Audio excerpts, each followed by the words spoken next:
What's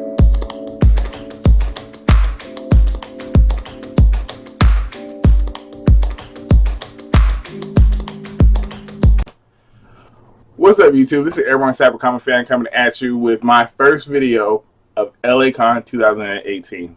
Now, there was so much going on this weekend that I have to break it up into 3 different parts, or it's going to be a long video. So, you're just going to have to stay tuned to see which part is next. But this first part is going to be the podcast for Tenacious D and also Skottie Young. So they were talking about what they were working on currently and what's to be coming out from them. Awesome podcast. I really enjoyed just listening. Had a great time. Tenacious D's, man. Oh, so there's going to be some parts that I have to bleep out because Tenacious D was crazy. And after the video, I'll explain a little more something in depth that happened. That was crazy. I think it was crazy, but it was just a great experience. I was able to watch it with Rig's brother and Rig, even though Rig almost missed it. I'm just messing with him. But yeah, we all had a great time. So I hope you guys enjoy Tenacious D podcast and also Skottie Young and what he got working on in the future. Peace out. It's a madhouse. It made for the greatest Q&A in the history of Comic-Cons. I give you Tenacious D.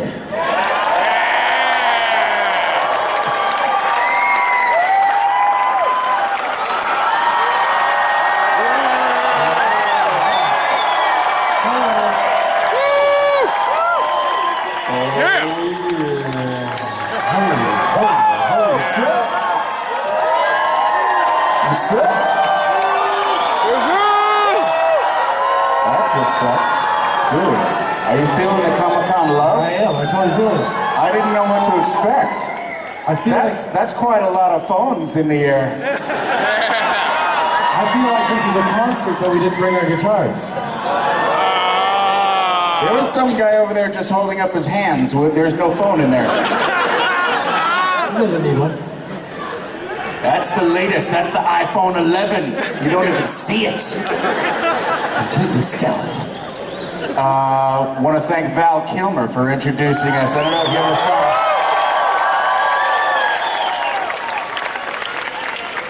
it. He threw down an amazing performance in To Be the Best, our music video years ago. Anyways, we were supposed to be Q&Aing with Colin Hanks. Unfortunately, something came up and he was unavailable, and we said the show must go on.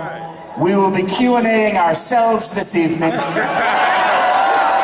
It will be D on D. Whoa, that's a lot of D. You could just say, it's D on D. It's D and D. It's D on D.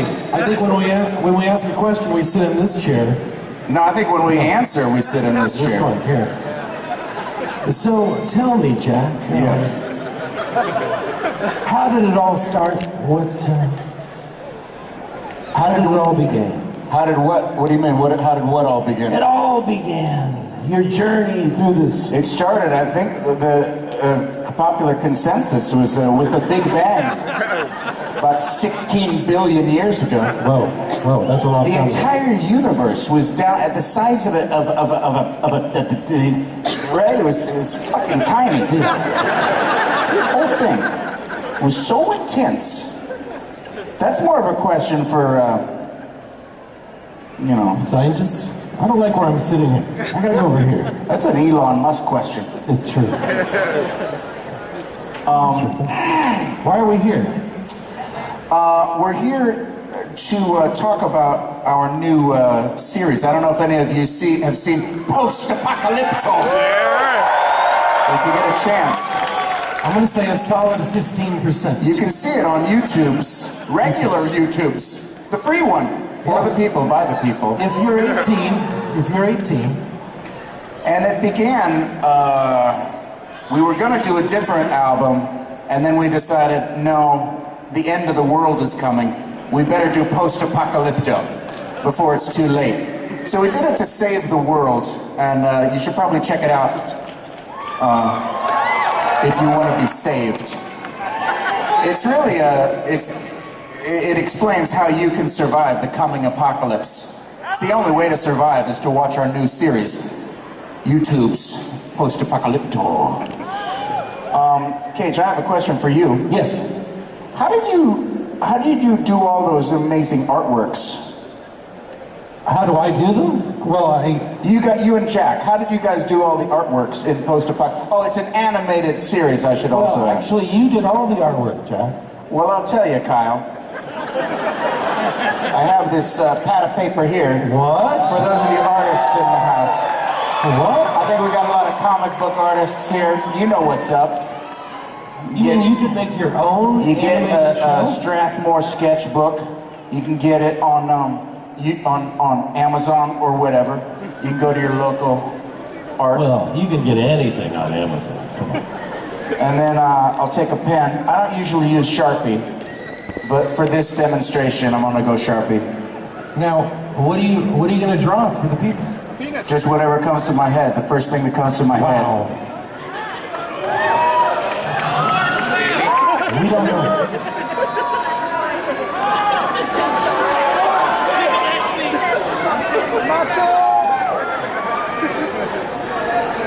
I just went with a cock.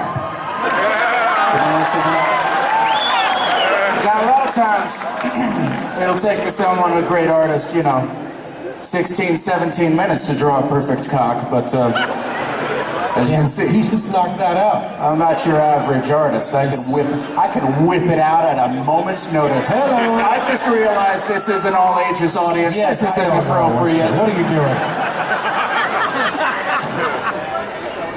Should we take some questions? Or No, Cage, you have to ask another intelligent question. Jack, I have a question for you. What's your favorite part about working with me?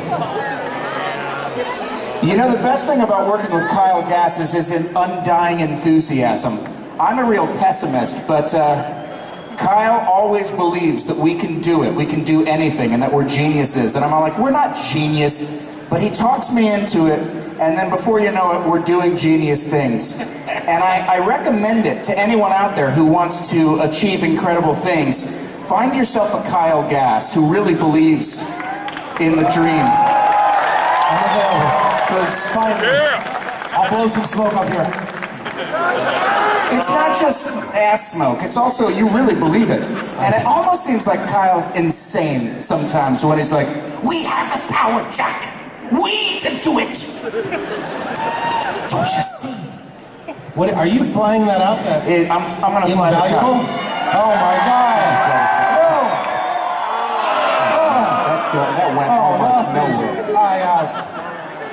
Is everyone eyes still in their socket? Dude, look, did you look behind us? No. Oh, it's just like in a show. It's just you. Where am I? Where am I? Oh.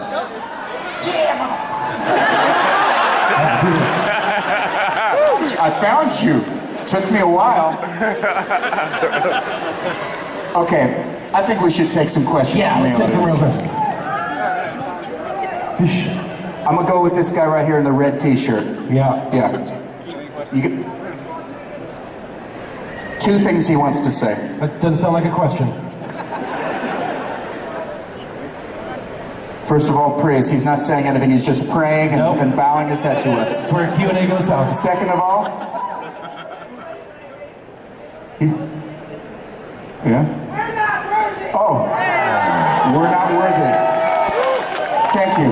That's a Wayne's World reference. I believe. That's right. If I can go back into my DVD collection. I didn't think that was. I'm not going to diss Wayne's World. It's a great comedic duo. What about this guy here?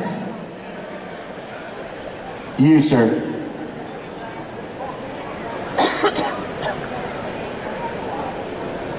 With Bohemian Rhapsody coming out, is there any other band that I want to see a biopic about? That question presupposes that Jack was waiting for this biopic of Queen. I am very much looking forward to the Queen biopic. I know, me too. Freddie Mercury. Looks good. Freddie Mercury was born in Zanzibar, Africa, for a lot of people that don't know. And from the trailers that I've seen, dude looks like he's channeling Freddie Merc. Looking forward to, I love those jams. You ever check out Flash Gordon? Queen. Flash! Hello. Savior of the universe! Because Freddie Mercury knew what was up as well. He had to save the universe, and that's what we're trying to do. I don't have any other bands that I'd like to see a biopic of, though. Next question, you, sir. Where's a mic? Do you still have the BOD? Oh, do we still have the B.O.D.? He's referencing a film we did, The Pick of Destiny, and at the end, Satan takes the pick and puts it back into his tooth, but we retrieved a chunk of his horn, Satan horn, and we turned it into the bong of destiny, the B.O.D. Of course we have it, and of course we didn't bring it. We're not fools. We keep it under lock and key, under a witch's hex spell. That would be a great Next question. You, young lady, jumping up and down. She's asking, what's your favorite my movie? favorite movie? I love that question. Does anything come to mind for you, Cage? Your favorite? You know, my usual suspects. So only one. Jumanji 2.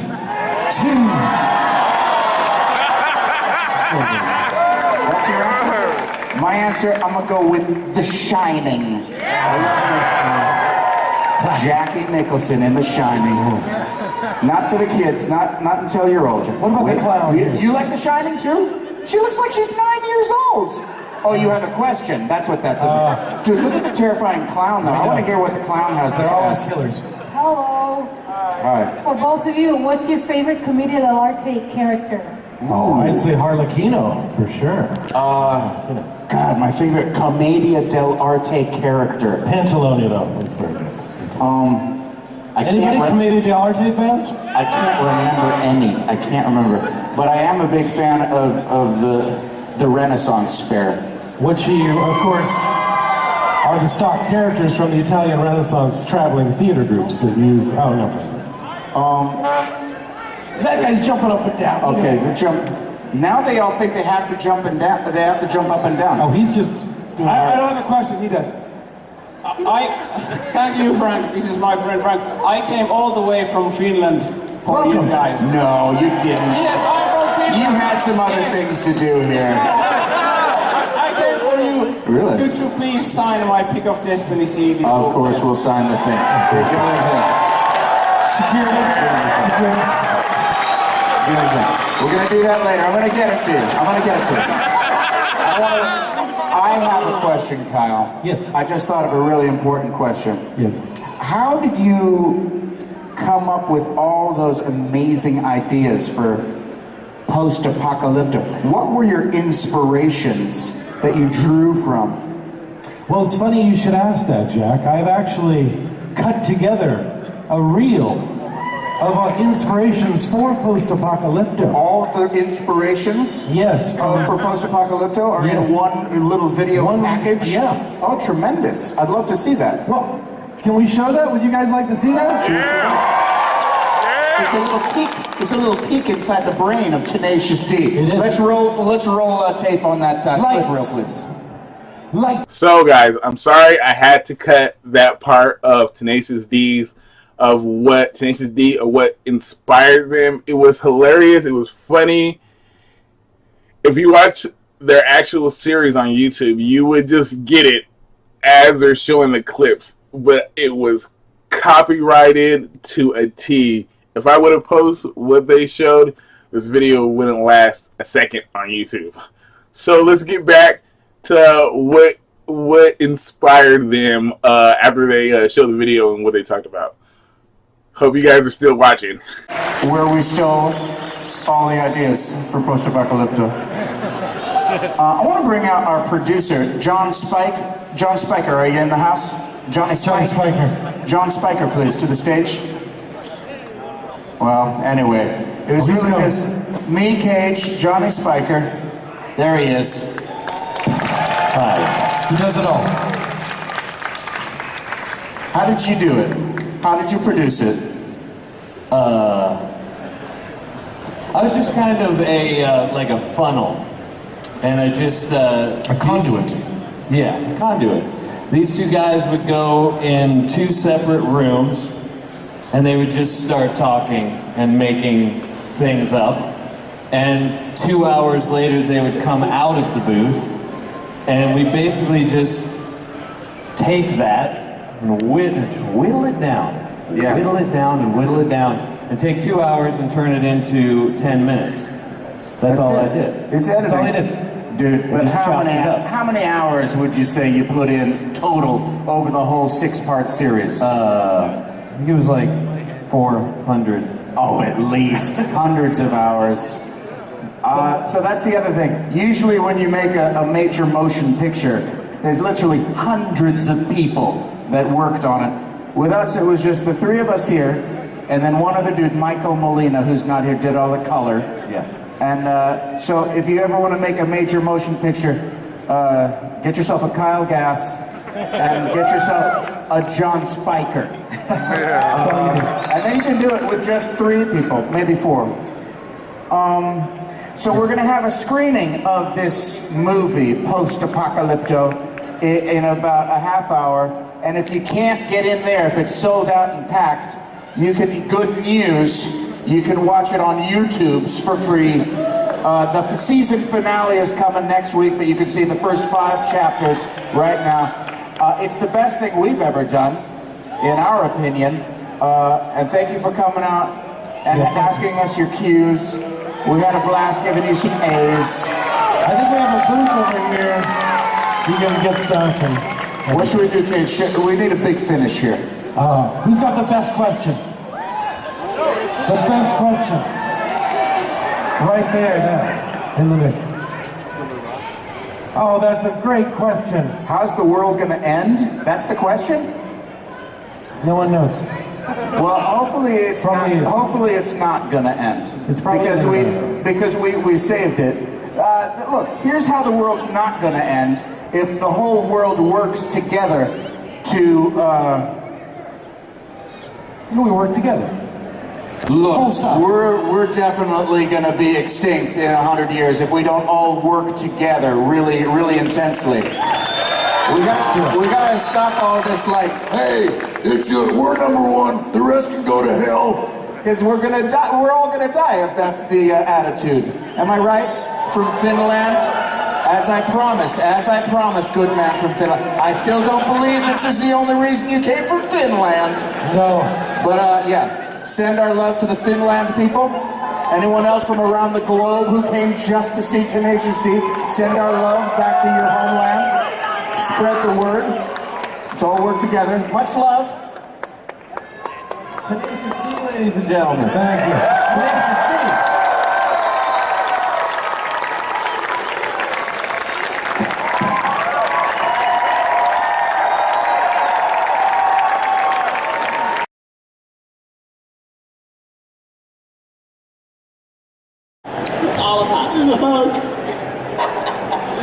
So with characters like Gertrude, and then you work on Rocket, and currently you're on Deadpool, they all are very animated, crazy characters. So how do you work on each character and they kind of blend? Do you have the thought process of, oh, Deadpool should be like this, but I kind of see Gertrude doing something kind of Deadpool-like? Does it mesh together sometimes in your head? It definitely does. Like there's subtle nuances, but sometimes, like when I first did my first interview on, somebody's like, oh, like what makes you good for writing Deadpool? I was like, I feel like I've been writing Deadpool for about 7 years. I just called them other books. You know, like one was called I Hate Fairlane and one was called Rocket Raccoon. You know, but there are slight differences, right? So for me, Deadpool to me is like he's kind of an ornery, edgy guy that kind of wants to think that he's doing something good, right? But doesn't, you know. But he's very morally gray, you know. So all it takes for him is like, well, I'm not going to kill that guy because he hasn't done something bad. But